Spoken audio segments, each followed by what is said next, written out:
आज आता राष्ट्रवादी पक्ष जो आहे तो पुण्यात आंदोलन करताना दिसलेला आहे।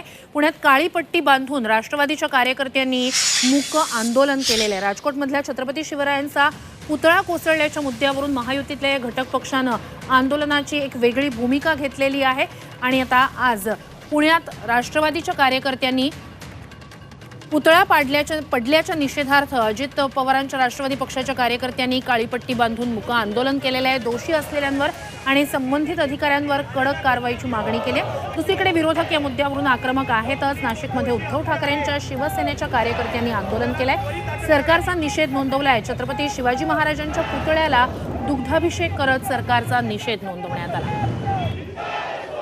तर राष्ट्रवादी अजित पवारांचा राष्ट्रवादी पक्ष आज या मुद्द्यावर आंदोलन करतोय। पुण्यातलं राजे आम्हाला माफ करा असं म्हणत राष्ट्रवादीच्या कार्यकर्त्यांनी केलेलं हे काळीपट्टी बांधून मूक आंदोलन आहे। खरं तर राष्ट्रवादी पक्ष अजित पवारांचा हा सत्ताधारी पक्ष आहे, महायुतीतला घटक पक्ष आहे।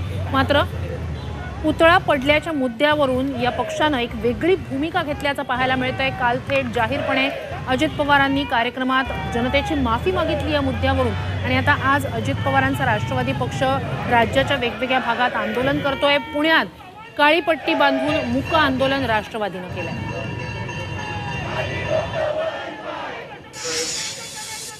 काय मटेरियल असायला पाहिजे, ते कशा पद्धतीने असायला पाहिजे, त्याचं लाईफ काय असायला पाहिजे, या सगळ्या गोष्टीचा आढावा त्या ठिकाणी घेण्यात आला का नाही ही देखील चिंता वाटते।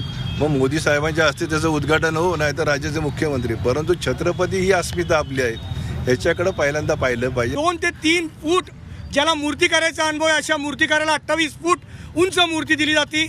त्या अधिकाऱ्यांचा मी निषेध करतो, त्यांच्यावरती कडक कारवाई करावी मागणी करतो आणि अशा अधिकाऱ्यांबरोबर जे कॉन्ट्रॅक्टर याच्यामध्ये आहेत त्या सगळ्यांना कायमस्वरूपी काळ्या यादीत टाकून त्यांच्यावर कडक कारवाई करावी राष्ट्रवादी काँग्रेसची मागणी आहे।